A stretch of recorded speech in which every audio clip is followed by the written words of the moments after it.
Hello students, welcome back to my YouTube channel. How are you all? I hope you all are fine and safe at home. So after a very long time today I am making a video. So let's get started. So in the previous video we have discussed linear inequalities, right? So today we are going to start a new chapter, that is permutations and combinations, right? So before discuss the permutation and combination, first we will discuss fundamental principle of counting. Fundamental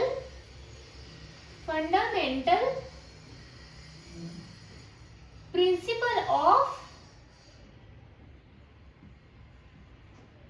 counting, right?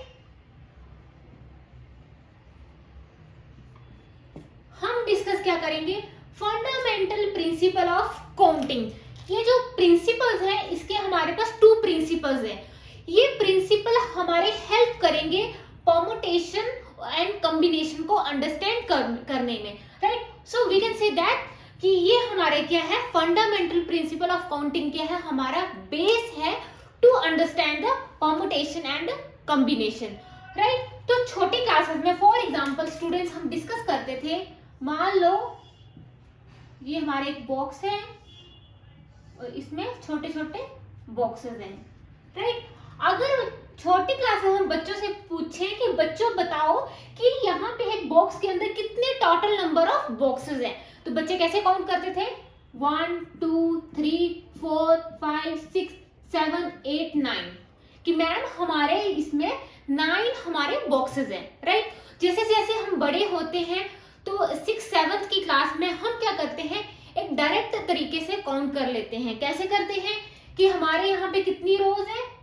1 2 3 rows है और column कितने हैं? 1 2 3 rows है. रोज मतलब ये देखो 1 2 3, right? कितने column बन रहे हैं? 1 2 3, तो 3 इंटू 3, तो मैम हमारे यहाँ पे 9 बॉक्सेस है, राइट? छोटी क्लासेस में हम कैसे काउंट करते थे? सिंपली हमने यहाँ पे काउंट किया कि हमारे इतने बॉक्सेस हैं. थोड़े हम बड़े हुए, बच्चे थोड़े बड़े हुए तो वो कैसे काउंट करें? वो कर रहे हैं काउंट लाइक कितने रोज है? 3 रोज है and there are 3 columns. Rows and column को हमने मल्टीप्लाई कर दिया तो हमारे कितने आ गए? 9 बॉक्सेस. तो इस तरह से हमारे पास काउंटिंग के अलग अलग मेथड है किसी भी चीज को काउंट करने के, राइट? सिमिलरली यहाँ पे हमारा क्या है? Fundamental principle of counting. Similarly यहाँ पे भी फंडामेंटल प्रिंसिपल ऑफ काउंटिंग के हमारे पास 2 प्रिंसिपल है. First one is principle of multiplication, right? And second principle is principle of addition. Principle of addition. तो हम इन दोनों प्रिंसिपल को डिस्कस करते हैं. फर्स्ट वन क्या है? Principal of multiplication.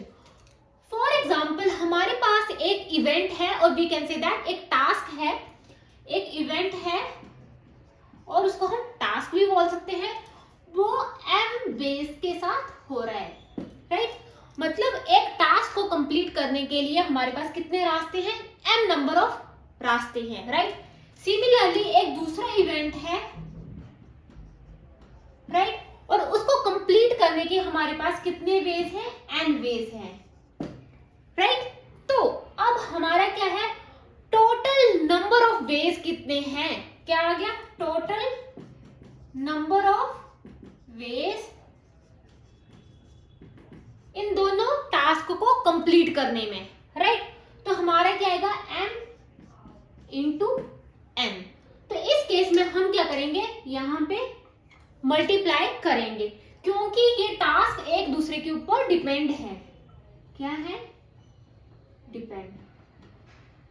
जब 2 टास्क या 2 से ज्यादा टास्क आपस में क्या हो? डिपेंड हो, तब हम क्या करेंगे? यहाँ पे multiply m into n, right? तो 2 टास्क का हमने क्या पूछा है? Total number of ways in दोनों टास्क को, दोनों इवेंट को कंप्लीट करने में. कितने नंबर ऑफ वेज आ गए? m into n. तो ये क्या आ गया, this is the principle of multiplication, right. Next one is principle of addition. इसमें क्या है, मान लो किसी टास्क को कंप्लीट करने के n वेज हैं और किसी दूसरे इवेंट को कंप्लीट करने के n वेज हैं, राइट। तो यहां पे क्या है, टोटल नंबर ऑफ वेज, और यहां पे क्या है, m और n क्या है आपस में, ये टास्क क्या है, इंडिपेंडेंट, राइट। तो इस केस में क्या आएगा, m प्लस n। जब दो टास्क एक दूसरे के ऊपर डिपेंड होंगे तो हमेशा याद रखना हम क्या करेंगे, मल्टीप्लिकेशन करेंगे। और जब दो टास्क इंटरडिपेंड होंगे, मतलब एक दूसरे से कोई लेना देना नहीं होगा, तो उस केस में हमारा क्या आएगा, प्लस का साइन आएगा, राइट। तो इसमें क्या था, दो इवेंट हम एक साथ ले रहे हैं, इसमें क्या होगा, साइमल्टेनियसली हम दो इवेंट की बात कर रहे हैं। इसमें क्या है, इसके m वेज है, इसके n वेज है, हम दोनों की बात नहीं कर रहे हैं, एक साथ दोनों की बात नहीं कर रहे हैं, हम करेंगे टोटल नंबर ऑफ वेज, तो m प्लस n, राइट। तो ये क्या हो गया, हमारे पास फंडामेंटल प्रिंसिपल ऑफ काउंटिंग के टू प्रिंसिपल हैं। First one is principle of multiplication and second one is principle of addition. Principle of multiplication में अगर दो टास्क एक दूसरे के ऊपर डिपेंड होंगे, उस केस में हम क्या करेंगे, मल्टीप्लाई करेंगे। और जब एक टास्क दूसरे टास्क के ऊपर डिपेंड नहीं होगा, वहां पे हम क्या करेंगे, एडिशन करेंगे, राइट। तो इसको हम एग्जांपल के साथ डिस्कस करते हैं। मुझे दिल्ली टू ग्वालियर जाना है but by Agra, right. Task हमारा क्या है, दिल्ली टू ग्वालियर जाना है बट बाय आगरा, राइट। सो हमारा टास्क क्या है, मेरे को दिल्ली टू आगरा जाना है, दिल्ली टू ग्वालियर जाना है, ये मेरा टास्क है। बट जाना कहाँ कैसे है, बाय आगरा, आगरा होके जाना है। For example Delhi to Agra जाने के हमारे पास 3 वेज हैं, राइट। और आगरा टू ग्वालियर जाने के हमारे पास 2 वेज हैं। यहाँ पे क्या है, 3 वेज है, यहाँ पे क्या है, 2 वेज है, right. So Delhi to Agra जाने के हमारे पास 3 रास्ते हैं। सिमिलरली आगरा टू ग्वालियर जाने में हमारे पास क्या है, 2 रास्ते हैं, राइट, 2 वेज हैं। बट हमारा टास्क क्या है, हमारा टास्क क्या है, दिल्ली टू ग्वालियर। दिल्ली टू अगर हम आगरा जाएंगे तो हमारा टास्क इज नॉट कंप्लीट। हमारा टास्क कब कंप्लीट होगा, जब मैं दिल्ली टू ग्वालियर पहुंच जाऊंगी, राइट। तो यहाँ पे क्या है, ये दो टास्क हैं, दिल्ली टू आगरा और आगरा टू ग्वालियर, राइट। यहाँ पे 3 रास्ते हैं और आगरा टू ग्वालियर हमारे 2 रास्ते हैं, राइट। तो ये टास्क जो है एक दूसरे के ऊपर डिपेंड है, राइट। मान लो मैं दिल्ली टू आगरा चली गई बट मेरा टास्क कंप्लीट नहीं हुआ है, मुझे आगरा से ग्वालियर भी जाना पड़ेगा। तो ये दोनों टास्क एक दूसरे के ऊपर डिपेंड हैं। तो इस केस में क्या आएगा, 3 × 2 दैट इज 6 वेज।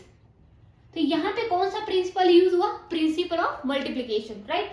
क्योंकि अगर मैं आगरा से ग्वालियर गई तब भी मेरा टास्क कंप्लीट नहीं होगा, बिकॉज मुझे जाना है दिल्ली टू ग्वालियर और जाना है bye Agra.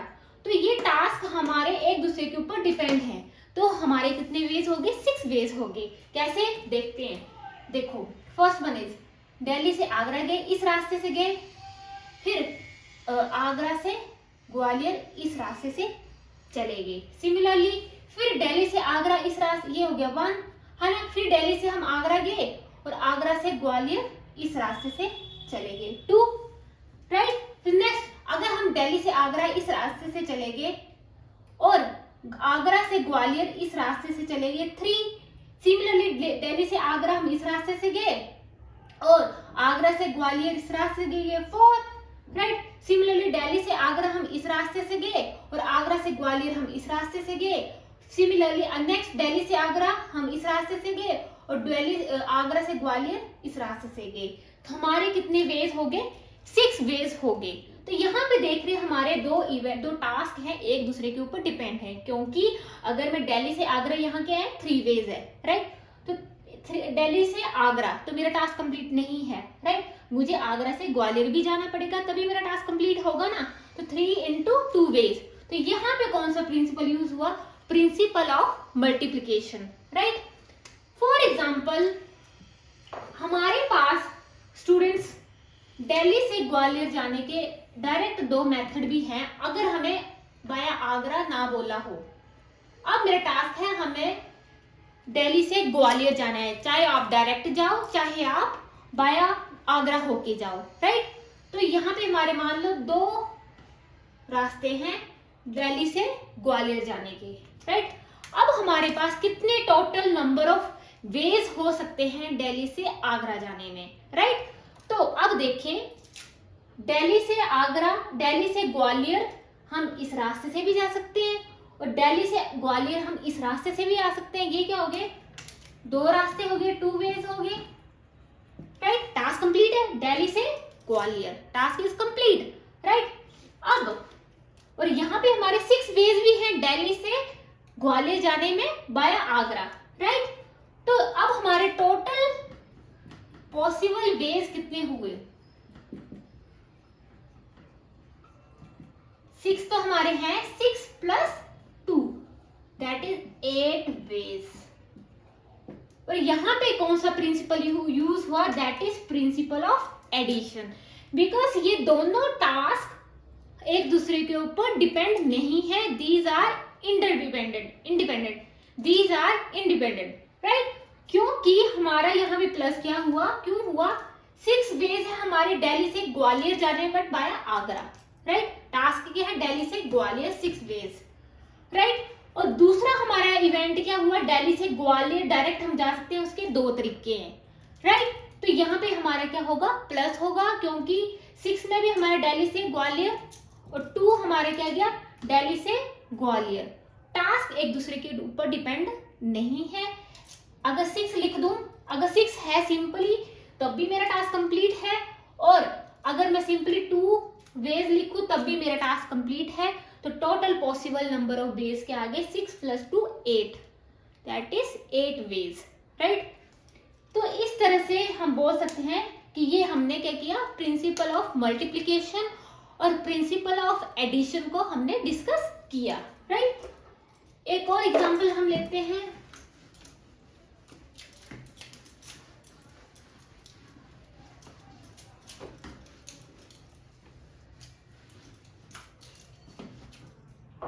For example students हमारे पास 2 कॉइन्स हैं, राइट।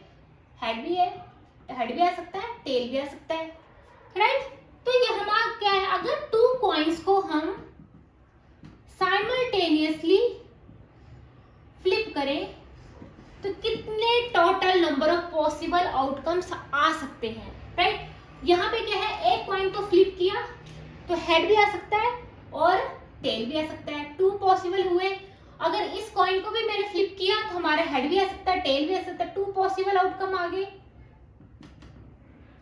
राइट।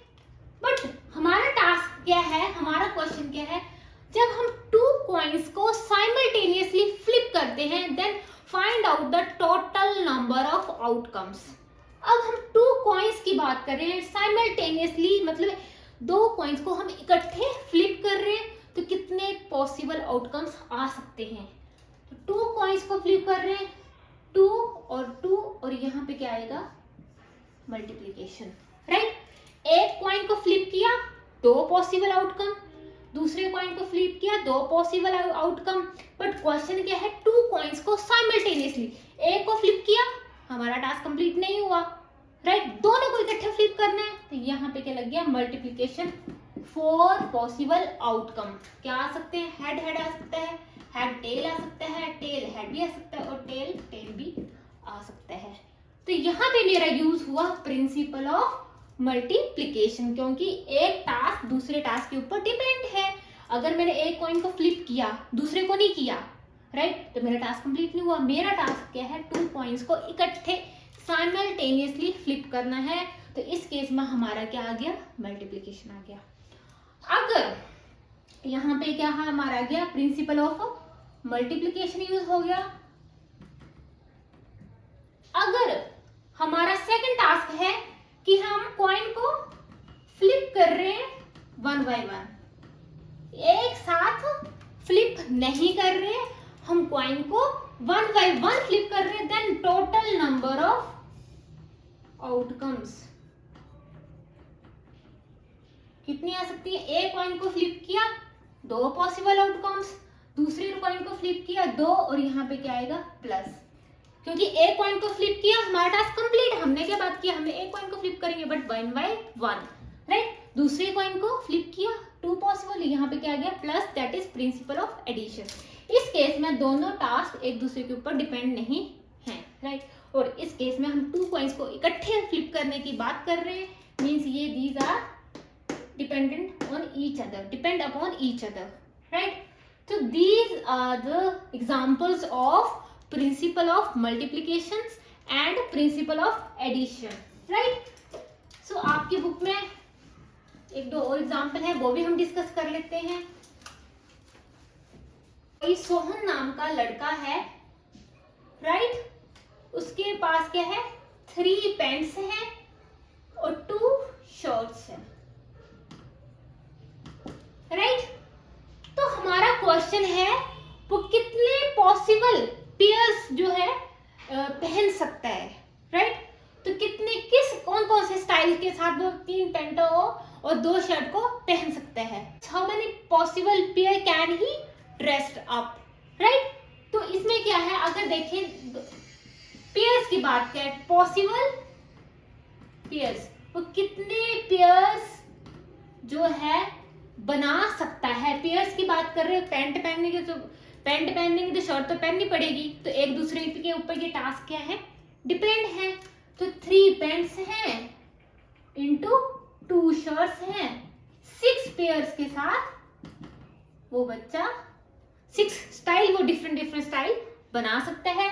फॉर एग्जाम्पल कैसे, देखो मान लो P1 P2 P3 3 पेंट्स आ गई, और S1 S2 2 शर्ट्स आ गई,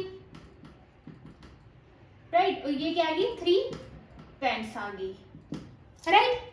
अब सोहन है, उसके पास कितनी पैंट्स हैं, P1 P2 P3, 3 पैंटें आ गई, राइट। और अगर वो उसने पहली पैंट पहनी है, उसकी पहली पैंट के साथ वो 2 शर्ट भी पहन सकता है ना।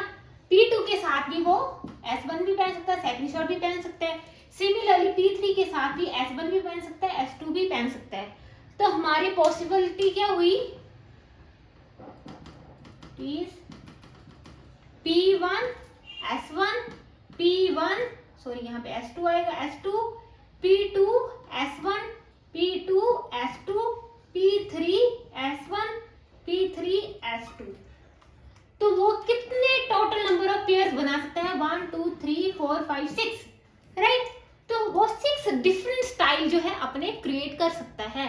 तो इसको हम बोलते हैं ट्री डायग्राम। कैसे, ये मान लो सोहन है ना, उसके पास कितनी पेंट है, 3 पेंट्स हैं, राइट। P1 के साथ एक पेंट के साथ वो कितनी शर्ट डाल सकता है, S1 और S2, राइट। सिमिलरली P2 के साथ भी S1 और S2, और P3 के पेंट के साथ भी S1 और S2 शर्ट पहन सकता है। तो टोटल पॉसिबल आउटकम्स क्या हुए, P1 S1 पहली पेंट के साथ पहली शर्ट डाल लो, और P1 के साथ दूसरी शर्ट डाल लो, तो इस तरह कितने पॉसिबल आउटकम बन गए, 6 पॉसिबल आउटकम्स। और यहाँ पे हमारा टास्क क्या है, एक दूसरे के ऊपर डिपेंड है। ये नहीं हमने शर्ट पहन ली तो हमारा टास्क कंप्लीट हो गया, नहीं, हमें पेयर बनाना है, शर्ट पहननी है तो पेंट भी पहननी है। तो इस केस में हमारे क्या हुआ, मल्टीप्लाई, यहाँ पे हमारा यूज हुआ प्रिंसिपल ऑफ मल्टीप्लिकेशन, राइट। तो जरूरी नहीं है कि 2 इवेंट ही हो, 3 भी हो सकते हैं, 4 भी हो सकते हैं, 5 भी हो सकते हैं ना, कितने भी इवेंट हो सकते हैं, कितने भी पेयर्स हो, तो आप आपस में मल्टीप्लाई कर सकते हैं, राइट। एक और आपकी बुक में एग्जाम्पल है, वो भी डिस्कस कर लेते हैं, एनसीईआरटी बुक में है। कोई शबनम नाम की लड़की है, शबनम, उसके पास क्या है, स्कूल जाने के लिए 2 बैग्स हैं, राइट। थ्री टिफिन है और 2 वाटर बॉटल्स हैं। तो वो कितने तरीकों से इन तीनों चीजों को अपने स्कूल बैग में कैरी कर सकती है, कितने वेज के साथ इन तीनों चीजों को वो कैरी कर सकती है, राइट। तो शबनम के पास क्या है, 2 स्कूल बैग है, तो बैग के लिए लिख दो B1, B2। 3 टिफिन है, टिफिन के लिए लिख दो T1, T2, T3 और 3 वाटर बॉटल है, V1, W1, W2, राइट। तो हमारे पास कितने पेयर्स बन सकते, सॉरी कितने तरीके से वो तीनों चीजों के लेके जा सकती है, क्या आएगा 2 × 3 × 2, 12 पॉसिबल आउटकम्स। मीन्स 12 स्टाइल से 12 वेज के साथ वो इन तीनों चीजों को स्कूल जाते टाइम कैरी कर सकती है, राइट। तो टास्क ये नहीं है कि बैग पहन लिया और टिफिन नहीं डाला, राइट, तो हमारा टास्क नहीं कंप्लीट होगा। बैग भी लेना है, टिफिन भी डालना है, उसमें वाटर बॉटल भी डालनी है। तो ये टास्क एक दूसरे के ऊपर डिपेंड है, इसलिए यहाँ पे मैंने क्या किया, मल्टीप्लाई। मीन्स हम 12 वेज के साथ इन तीनों आइटम्स को कैरी कर सकते हैं। कैसे, डिस्कस करते हैं। शबनम नाम की लड़की है, कितने स्कूल बैग है उसके पास, 2 स्कूल बैग, राइट। मान लो फर्स्ट स्कूल बैग में वो कितने टिफिन ले सकती है, T1, T2, T3। तीनों टिफिन 1 by 1 कैरी कर सकती है, T1, T2, T3, राइट। और T1 के साथ क्या जाएगा, W1, W2, W1, W2, W1, W2, W1, W2, W1, W2, W1, W2। हमारे कितने पॉसिबिलिटीज आएंगी वो हम चेक करेंगे। पॉसिबिलिटी हमारी क्या आएगी, देखो पहला वाला बैग लिया, पहला वाला टिफिन लिया, पहली फर्स्ट वाटर बॉटल ले ली, ऐसे, राइट। फिर पहला वाला बैग लिया, B1, T1 और W2, ऐसे गए, फिर ऐसे चले गए, राइट। फिर पहला वाला बैग लिया, T2 लिया और W1 ले लिया, B1 लिया, T2 लिया, W2 ले लिया। फिर फर्स्ट वाला बैग लिया, T3 लिया, W1 लिया, फर्स्ट वाला बैग लिया, T3 लिया, W2 ले लिया। सिमिलरली यहाँ पे B2 है, सेकंड बैग है। अब सेकंड बैग लिया, T1 लिया, W1 लिया, फिर सेकंड बैग लिया, T1 लिया, W2 ले लिया। सिमिलरली सेकंड वाला बैग लिया, T2 W1, B2 T2 W2, B2 T3 W1, B2 T3 W2।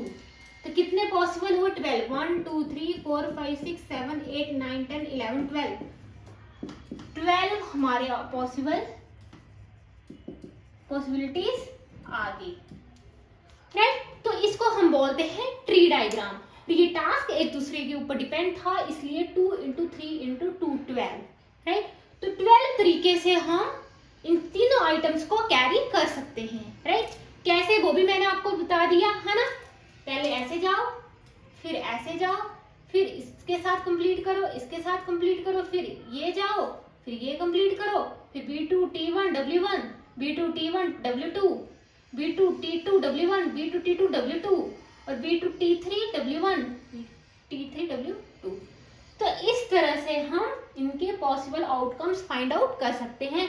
आपके एग्जाम में डायरेक्ट आएगा कि कितने पॉसिबल आउटकम्स आ सकते हैं, कितने पॉसिबल पेयर्स बना सकते हैं, कितने पॉसिबल आइटम्स को एक साथ कैरी कर सकते हैं, राइट। तो इस चीज में ये फंडामेंटल प्रिंसिपल ऑफ काउंटिंग हमारा यूज होता है और यही प्रिंसिपल आगे हमारा परमुटेशन और कॉम्बिनेशन के क्वेश्चन को भी सोल्व करने में हेल्प करेगा। So students, this is all about fundamental principle of counting, right. तो नेक्स्ट लेक्चर में हम इसके एग्जाम्पल हैं आपकी एनसीईआरटी बुक में, वो एग्जाम्पल्स ही हम डिस्कस करेंगे। Thank you so much students, and for more videos please like, comment and subscribe my YouTube channel.